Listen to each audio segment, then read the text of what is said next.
Challenge দিয়ে বললাম 5 ওয়াক্ত নামাজ পড়ে 100টা দিনে মিথ্যা কথা বলে। যদি বলেন কেমন করে, আপনি নামাজ পড়ছেন, ব্যবসা করে, একজন টাকা পায় কিংবা মাল পাঠাতে ভুলে গেছে, হ্যালো কোথায় আছো ভাই, ভুলে গেছি আমি তো কলকাতায় আছি, কিন্তু মাল ঘরেই শুয়ে আছে। ঠিক বলছি না ভুল বলছি? এটা বাস্তব কথা বলছি। এই মোবাইল আসার পরে মানুষ 100টার মধ্যে 90টা মিথ্যা কথা বলতে লাগে। মোবাইল আসার পর আপনাকে বলে দিই, একটা যুগ গেছে যাদের 60-70 বছর বয়স হয়ে গেছে, আমার বাবাজি আছেন তারা জানবেন, এই বাবাজিরা সব দাড়ি পেকে গেছে তারা জানবেন, যাদের 60 পেরিয়ে গেছে তারা কি ভাবতো জানেন? সেই ইনারা যখন আমাদের বয়সী ছিল মিথ্যা কথা বলতে ভয় খেত, পাপ হবে গুনাহ হবে বলে। আর এখন লোক সত্য কথা বলতে ভয় খায়, কেউ কলারটা ধরবে বলে। তাই না? আপনাকে বলে দিই, গ্রামে চোখের সামনে অন্যায় হচ্ছে, কেউ প্রতিবাদ করে না। কেন করে না? ও যদি আমাকে মারে। ঠিক কি না কথা বলো? মসজিদ আছে, মসজিদের ভেতরে উজু করছে, গায়ের বলমান লোক উজু করছে, কল ছেড়ে দিয়ে গল্প করছে, ভয়ে থেকে কেউ বলে না। এটা মুমিনের পরিচয় নয়। আপনি তাকে হক কথা বলেন, ভাই তুমি যাই করো নাই করো, কলটা বন্ধ করো, এক একটা পানি টোপের বদলা আমার আল্লাহ নিবেন, হিসাব নিবেন, ছাড়বেন। এই কথাটা বলতে ভয় কি আছে? সামনে বলে, প্রকাশ্যে বলে। আমাকে যদি কেউ বলে, সে যদি বলে তোমার মাদ্রাসায় 1 কোটি টাকা দেবো, সুদটা খাওয়া চলবে কি চলবে না, প্রথমেই তার গালেতে জুতো মারবো। এটা আমি শওকতের বেটা বলছি। তোমার কোটি টাকা তোমার কাছে রাখো, হারামটাকে হারাম বলবো মৃত্যুকাল পর্যন্ত, মাথা নত করবো না হকের সামনে। তুমি যেই হও রেহাই নাই, মাথা নত করবো হকের কাছে।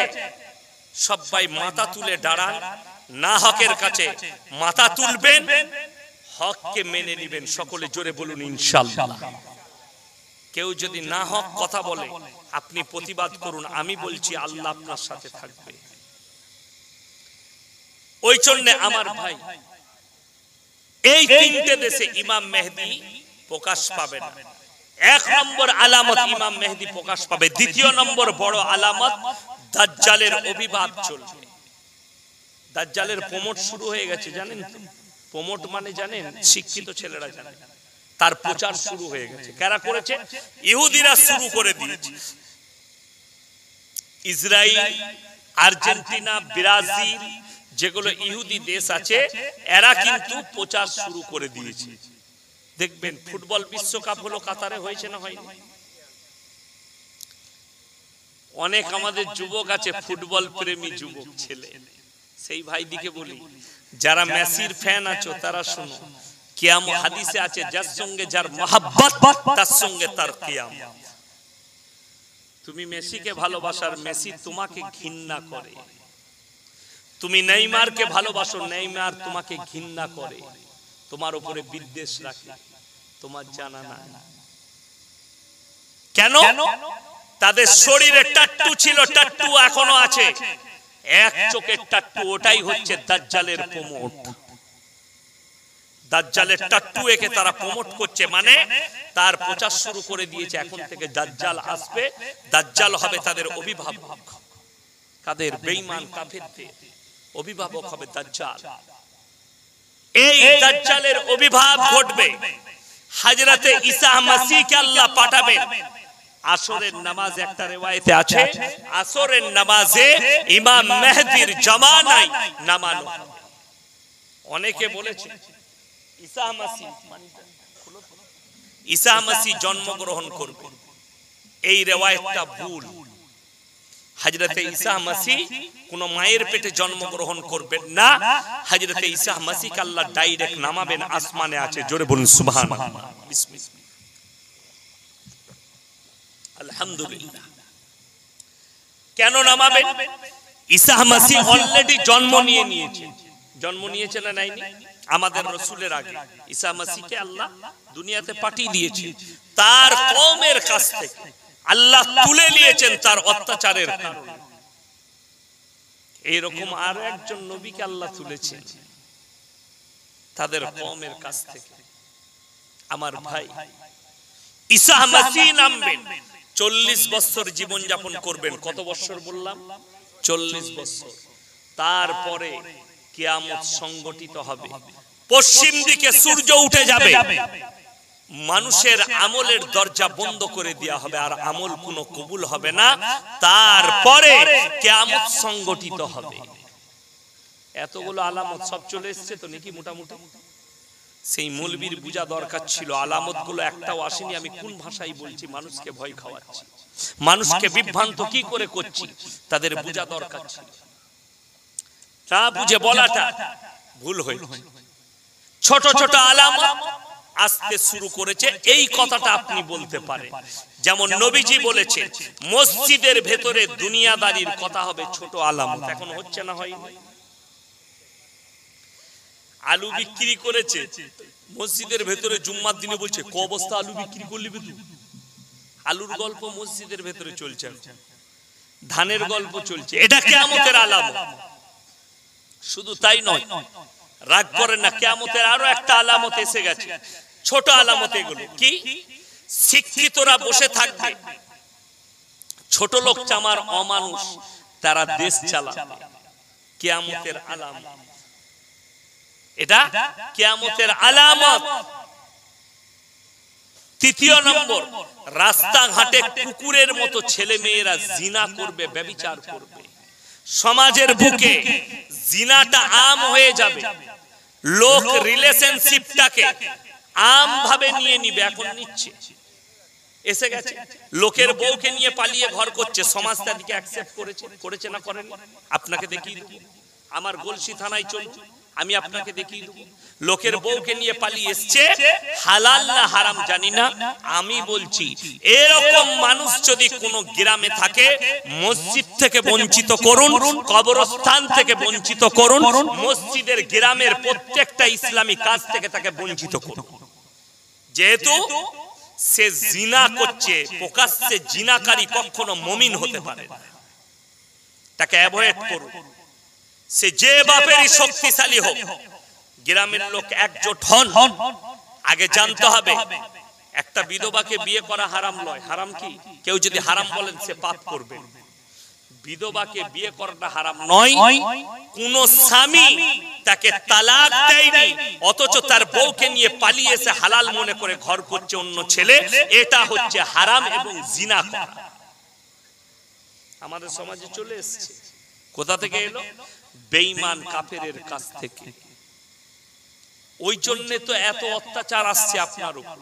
আপনাকে বলে দিই, আমাদের অনেক বড় লোকরা আসে, আমাদের মতো গরিবের বেটা মৌলবীর কাছে আসে, বলে হুজুর একটা তাবিজ দেন। কি হয়েছে? বড় ব্যবসা আছে, ব্যবসায় বরকত পাচ্ছি।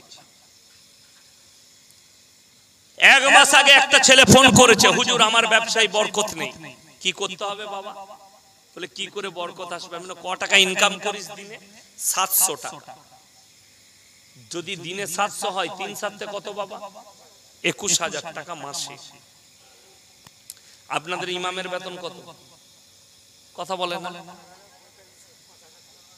4,000 5,000। নামাজ হবে না, একজনেরও নামাজ হবে না। ভাতা টাকা আপনার বাপের? সরকার দিচ্ছে, সে তো খালা চলে গেলে আর পাবে না। কথাটা বুঝতে পেরেছেন না? পারেন? অন্য কেউ তো নাও দিতে পারে। ইমাম সাহেব ভাতা পাচ্ছে, ওটা খালা দিচ্ছে। সে ভোট পাবার লেগে দেখ, আর যে কাজের লেগেই দেখ। আমি ওতে যাব না। যাই হোক, 5,000 দেন আলহামদুলিল্লাহ, 6,000 দেন আলহামদুলিল্লাহ। সেই ছেলেটাকে জিজ্ঞেস করলাম তোর ইমামের বেতন কত? বলে হুজুর 6,000। আমি বললাম তুমি হিসেব করো, যে কোনো পাপেতে তুমি লিপ্ত আছো, তাই তোমার বরকত নাই। হয় তুমি জিনা করো, তা না হয় তুমি সুদ খাও, তা না হয় গাঁজা খাও, তা না হয় মদ খাও, তা না হয় ব্যভিচার করো, তা না হয় লটারি খেলো, তা না হয় তুমি জুয়া খেলো। বলে হুজুর আমি তো 5 ওয়াক্তের নামাজি ছেলে, কিছুই করি না, মাঝে মাঝে হুজুর একটা করে লটারি কাটি। আমি বলে বে বরকতটা তো ওখানেই ঢুকিয়ে দিয়েছিস। লটারি এই জন্য হারাম, লটারির দ্বারা ভাগ্য পরীক্ষা হয়। আপনি ভাবুন, 21,000 টাকা ইনকাম করে তাকে যদি লটারি কাটতে হয়, 4,000 টাকা বেতন পাই মৌলবি ইমাম, তাকে কটা লটারি কাটা দরকার? অনুভব করতে পারবেন না, আপনার চোখ দিয়ে পানি আসবে। 6,000 টাকার মৌলবি গায়ে নেবেন না। আমার মায়েরা ভালো করে শুনেন, বোনেরা ভালো করে শুনেলেন, তোমার মসজিদের ইমাম 6,000 বেতন পায়, 5,000 পায়, তার বউকে রাস্তায় বেরিয়ে বন্ধন লোন আর গ্রুপ লোন করতে হয় না। তোমার স্বামী 20,000 রোজগার করে, তোমাকে রাস্তায় বেরিয়ে গ্রুপ লোন আর বন্ধন লোন নিতে হচ্ছে। তার মানে তোমাকে ভাবতে হবে তোমার স্বামী না হলে তুমি যে কোনো পাপেতে তোমরা লিপ্ত আছো, তাই তোমরা বরকত পাও। আল্লাহর কসম করে বলছি, বুখারী শরীফের রিওয়ায়েতে আছে, আমার নবীজি সাল্লাল্লাহু আলাইহি সাল্লাম বললেন, যারা আল্লাহর রাস্তায় থাকবে, যারা দ্বীনের পথে থাকবে, আমি মৃত্যুকাল পর্যন্ত তাদেরকে ইজ্জতের রুজি দান করব। জোরে বলুন সুবহানাল্লাহ। কোন মৌলবীকে শুনেছেন সুদের উপরে টাকা ছড়াতে? কমে পড়ি। আমার মাদ্রাসায় আমার বেতন 8,000 টাকা।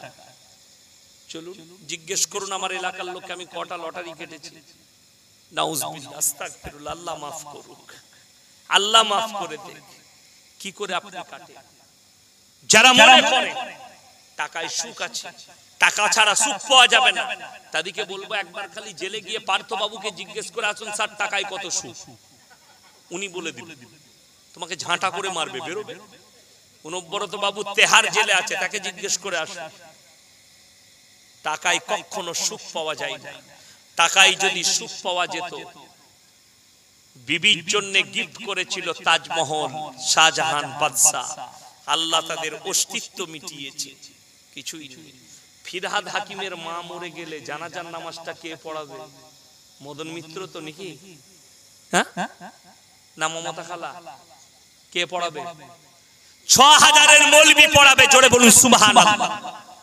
তোমরা আমাদেরকে 5,000 বেতন দিতে পারো, আল্লাহর কসম কোরআনে আছে, ওয়াতু ইজ্জু মান তাশা ওয়াতু দিল্লু মান তাশা বিয়াদিকাল খায়র। ইজ্জত আর জিল্লাতের মালিক হচ্ছে আমি আল্লাহ।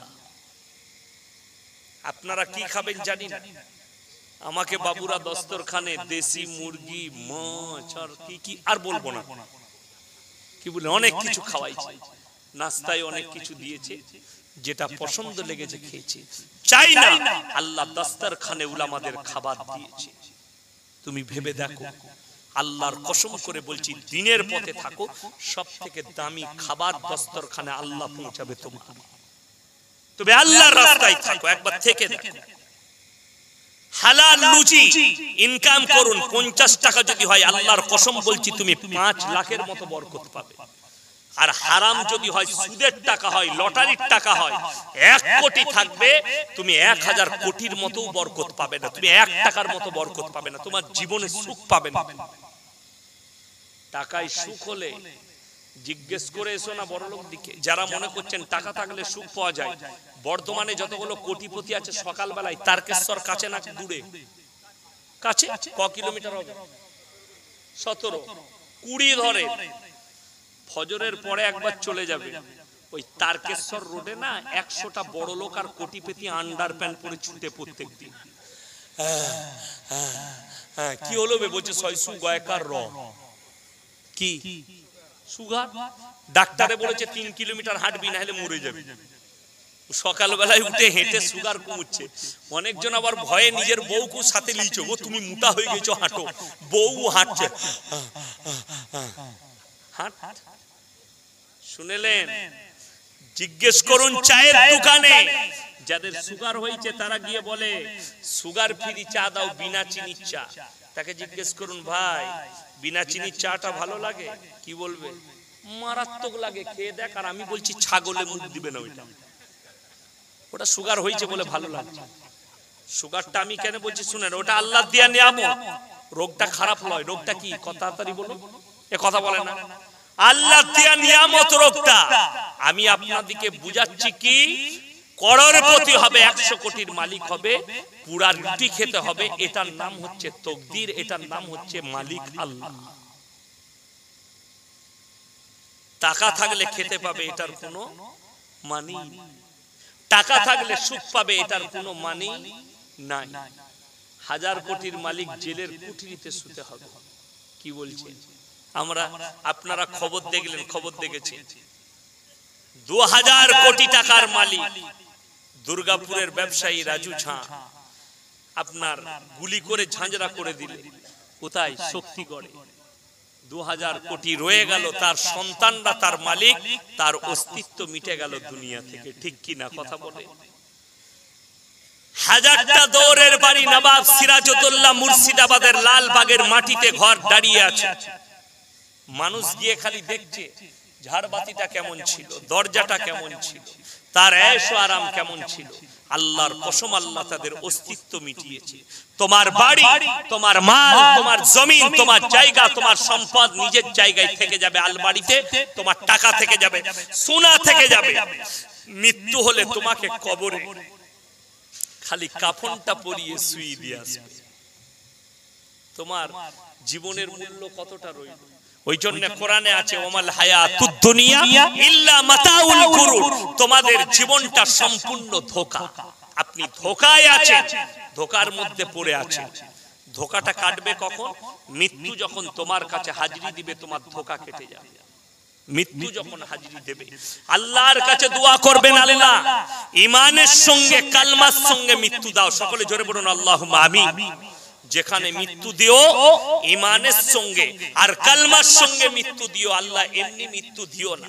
কত মানুষ মারা যাচ্ছে, কত মানুষ চলে যাচ্ছে, জীবনের কোনো মূল্য নাই। মূল্য সেই লোকটা, কোরআনে আছে কি আপনার জীবনের মূল্য তখন বেড়ে যাবে আইয়ুকুম আহসানু আমালা। আপনার যার আমল ভালো হবে তারই সেই হচ্ছে কামিয়াব। আল্লাহ মানুষ দেখে বিচার করবে না। আমাদের দেশের লোক, আমরা তো মানুষ দেখে বিচার করি। ঠিক কি না কথা বলে?